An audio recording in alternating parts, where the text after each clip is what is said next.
Vous êtes-vous déjà demandé comment ce miel doux et doré se retrouve dans le pot sur l'étagère de votre cuisine? Vous pourriez penser que tout tourne autour des abeilles. Et bien sûr, ces créatures incroyables sont les architectes de cette merveille naturelle. Mais dans la vidéo d'aujourd'hui, nous nous aventurons au-delà de la ruche pour explorer le fascinant voyage du miel dans les usines modernes.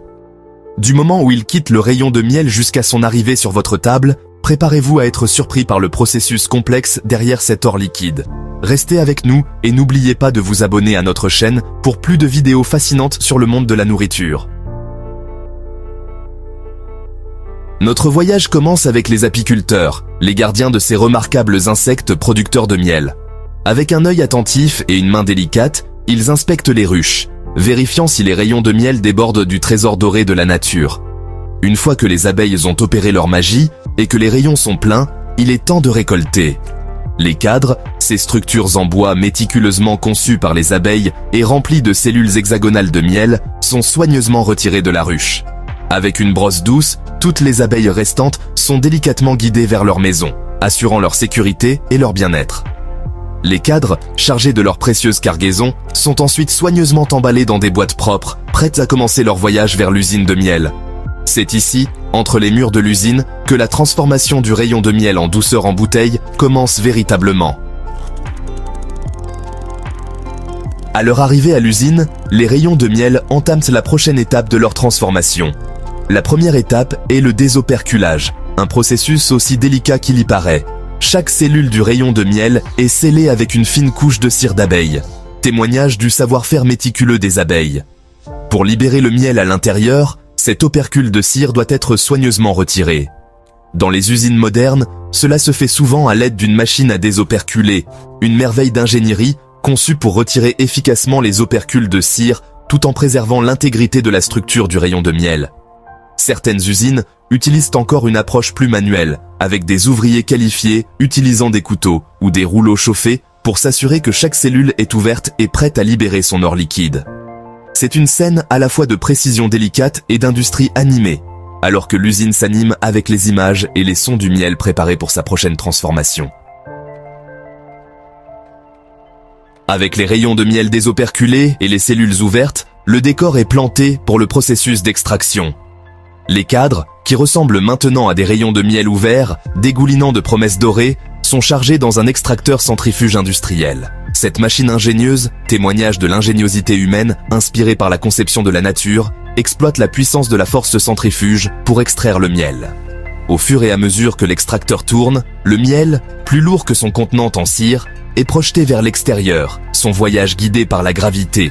Le miel coule le long des parois de l'extracteur, s'accumulant au fond en un lac doré scintillant. De là, il est pompé dans de grands conteneurs en acier inoxydable, prêt pour la prochaine étape de son voyage. L'extracteur, maintenant silencieux, témoigne de la douce générosité qu'il a contribué à collecter. Chapitre 4. Une transformation cristalline. Bien que fraîchement extrait du rayon de miel, le miel n'est pas encore tout à fait prêt pour votre table. Il contient de petites particules, des morceaux de cire, du pollen, voire parfois l'aile d'une abeille qui s'est prise dans le courant. Pour garantir que le miel soit aussi pur et clair que la nature l'a prévu, il subit un processus de filtration méticuleux.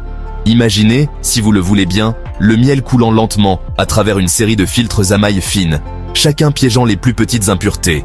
Ces filtres, souvent en acier inoxydable pour préserver la pureté du miel, agissent comme des gardiens, garantissant que seul le miel le plus lisse et le plus pur poursuit son voyage. Le résultat est un liquide si pur, si brillamment clair, qu'il semble capturer la lumière dorée du soleil. Chapitre 5. La douce chaleur.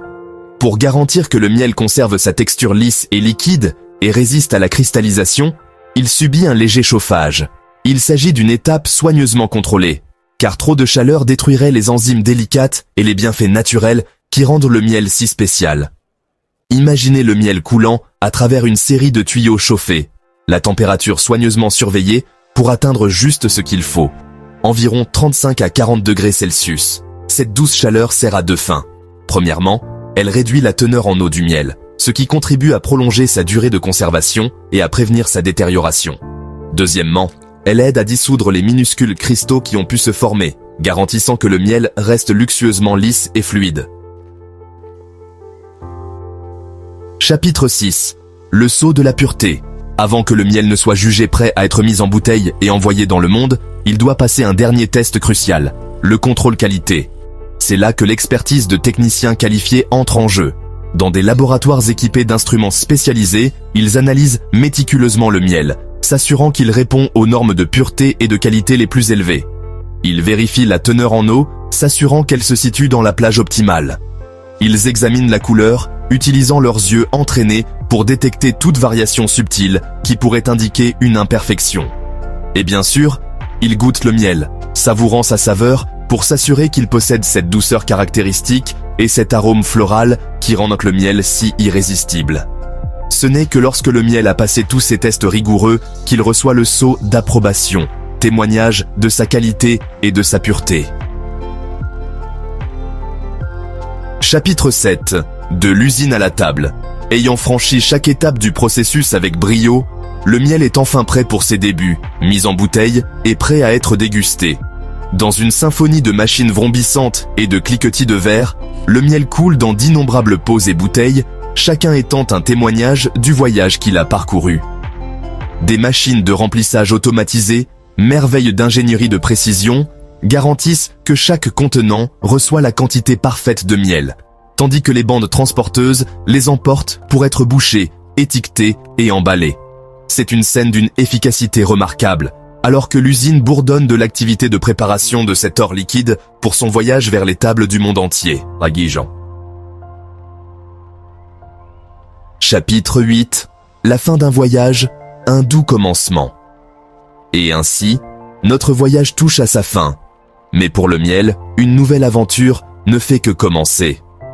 Emballés en toute sécurité dans des boîtes, étiquetés avec leurs origines et destinés à des étagères lointaines, les pots de miel entament la dernière étape de leur voyage. Du cœur animé de l'usine, ils sont chargés sur des camions, des trains et des navires, leur douce cargaison destinée aux supermarchés, aux boutiques de miel et aux cuisines du monde entier. Et lorsque vous attrapez ce pot de miel, souvenez-vous de l'incroyable voyage qu'il a parcouru, de la ruche, en passant par les soins méticuleux de l'usine, et enfin, jusqu'à votre table.